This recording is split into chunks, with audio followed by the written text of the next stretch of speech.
Hello and welcome to my very first video as a guest designer on the Imagine Crafts Team 2021. My name is Baerbel Born and I will show you my favorite stamp pad of all times in a minute. This wasn't hard to guess, right? StazOn is a solvent ink pad that you can use on all non-porous surfaces. Keep in mind that you always have to keep the lid, the inner lid, on top of your stamp pad. I fixed it to the upper lid so that it won't get lost.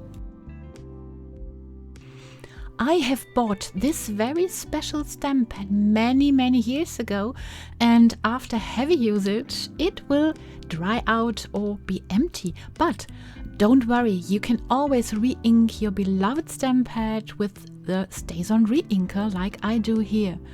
Just add a bit of the ink and wait a few minutes to soak in.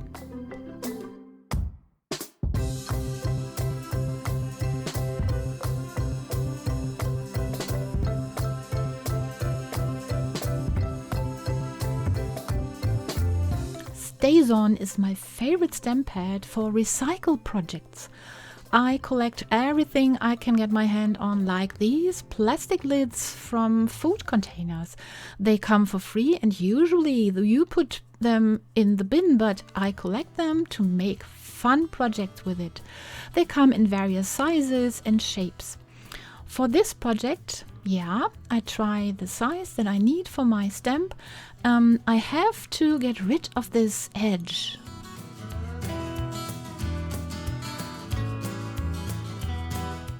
I cut off the edge with scissors to get a flat and even surface to stamp on.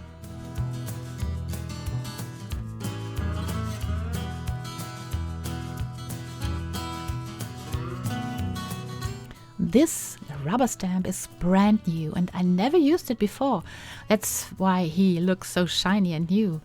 Now I turn it upside down so I can see how much of the ink is applied on the rubber.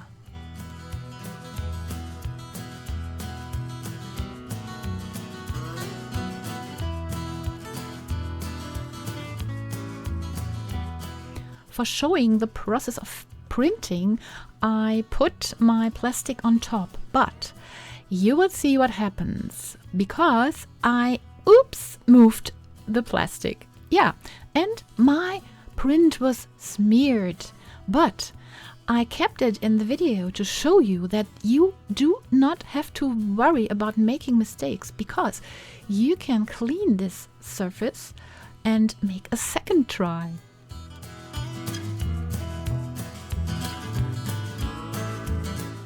The best way to clean a bad print is with a baby wipe and a little help of StazOn cleaner.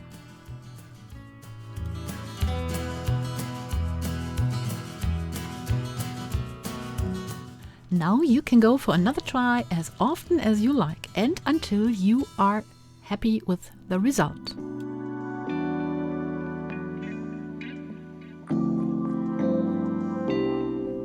Let dry your print. In the meantime, you can clean your stamp with StazOn Cleaner.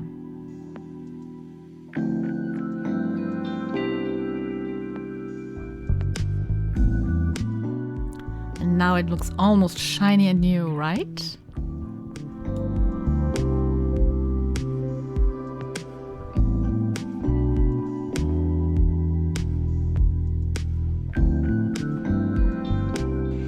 I have cut the shape roughly by hand and added an outer line with a marker.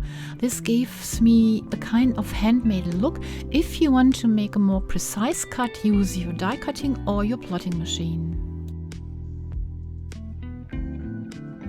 Now to add color to the plastic, I draw and spray on the back of the plastic. This is important because when I added color and let dry, you always can see the print on the front.